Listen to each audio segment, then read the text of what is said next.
So the arm wants to just be rotating through the shot. There's a supination and pronation instead of a extension.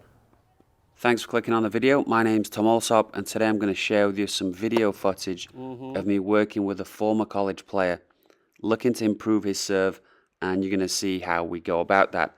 Now, a couple of weeks ago, I'd showed a video on his forehand, which is an unbelievable shot. A lot of power, one of the biggest forehands I've seen in person. So I feel like there's ways of him hitting a bigger serve. So you're going to see again how we go about that, and hopefully it's going to help you with your own serve. And that move. My initial observations when I saw him serving for the first time was it looks like everything is about just going up. The legs are pushing straight up, there's not a transfer of weight. He looks like he's stretching as high as he can to the contact point, and the arm isn't really, it's not really performing as a throwing motion where you would supinate and pronate the arm, rotate the arm through the shot. The arm is sort of extending up there a little bit too soon, and then he's driving the arm and the racket towards the target. But you were basically in this position, jumping and plowing through it. So it's kind of like this push and trying to get your arm as straight as you can and plow through it. And because you're big, you got long arms and strong, you can hit it 100 plus. But what we're trying to do now is get this elbow back and feel like you get the throwing motion where your elbow is throwing up at a 45-degree angle, and it's the elbow that's bringing you the speed. And we're trying not to lock out the arm by going too straight for too long. So the arm wants to just be rotating through the shot. There's a supination and pronation instead of a extension. Make sense? And then with the legs, as I said before, you were just jumping and extending through it. Get the weight back here. This is where you're throwing from. Right? You're loading up like a baseball pitcher. Elbow back, load on this side, and then just get used to transitioning through this left side as you throw the elbow up. So it's just a throwing motion upwards, coming from this right side of your body. So to help him to understand how to transfer weight more effectively, I do two exercises. One is to do an open stance service motion, and the other is to have him stepping from his right foot to his left foot. I've actually done videos on both of these exercises, and I'll leave links to those videos in the description below. So right, left hit. There you go. I mean, that's super easy. Do it again. But this time, just hop off your front leg. Right, left, hop. There you go. There you go.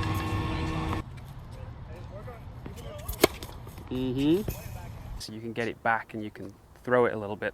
You know, you do a better throwing motion from back here. From here, I wouldn't even feel like I could really throw. Right, yeah, I would never throw. Yeah, so I mean, if you think about the throwing motion, it comes from the right side, you know? If you were throwing, this is why the baseball players do this. You know, they're all the way over here, you know, before they get to the left side. So if you think about the throwing motion, hopefully the weight transfer happens.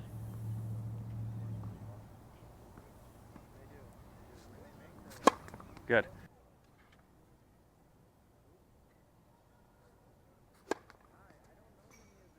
Yeah, it's a little too close that time.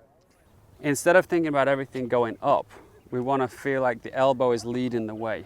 Now for me, instead of thinking about the elbow being thrown up into the sky in the way that eventually we'll have it, I think it's easier to think about throwing it forwards. Like if you're throwing a ball over the net, your elbow leads the way here, and it's very easy to get the elbow ahead of the hand, which is what's going to give you the power. A little harder when we're throwing it up this way, which is why I would recommend, instead of you thinking about going up to stretch, thinking about just throwing it forwards this way, because that trains the elbow to lead the way, and then you can start throwing it up this way and then snapping it through. But it's just really important that you're not trying to get as high as you can, We spoke about the grip, like you're even holding it in this position to get even extra height. And then again, don't stretch your arm out. Just rotate the arm through and feel like your elbow is moving forwards. Like forget about upwards. Now the other thing is, in the past you've said you felt like your contact point was a little low. But I don't think that's an issue. I think it's an issue with your old technique. Because if you're all about stretching this way and now you hit it low, it sucks because that's not how you're doing it. So you're pushing up high and then you're hitting it low, you're like, you didn't do it right. The contact was too low. But if you're throwing it, it's not really, you're not going to have that same issue because you could throw, not that this is ideal, but you could throw from here, right?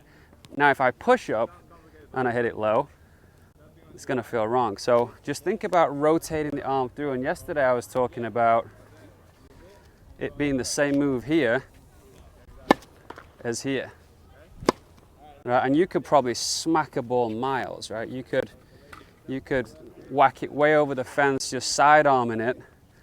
But that move and that move are the same kind of thing. You're leading with the elbow. We just eventually want to be leading up here. But for a start, think about sending your elbow like down court.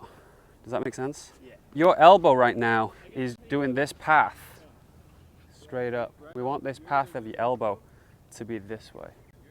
And eventually to be like 45 degrees up, being thrown that way. Right now it gets thrown a little bit too steep.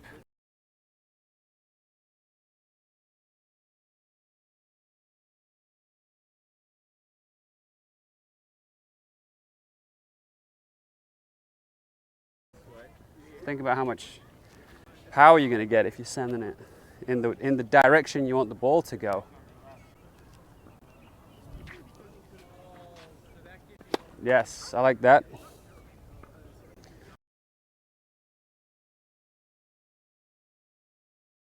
One of the hardest things with the service motion is that a good server is going to be on edge and then on edge. You got the racket moving, in this direction, and you got to hit it right in the middle.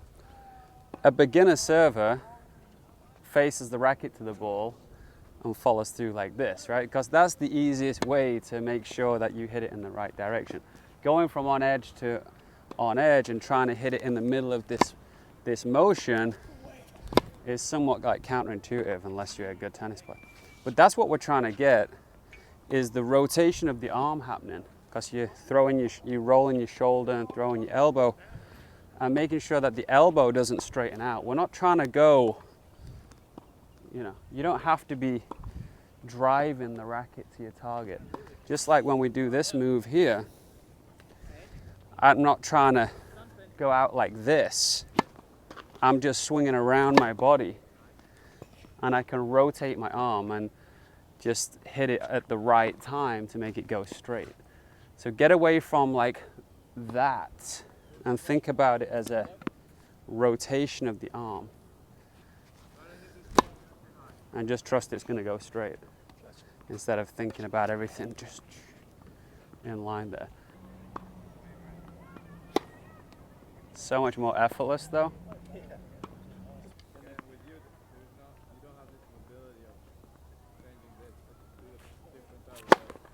Wow.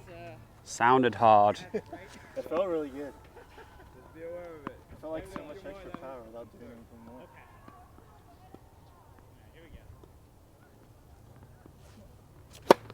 more. You liking those? Let me know if you guys have any ideas on how he can improve his serve, maybe something I've not covered in this video. And if you're looking to improve your serve, check out this video where I go into a little bit more detail on the open stance service motion.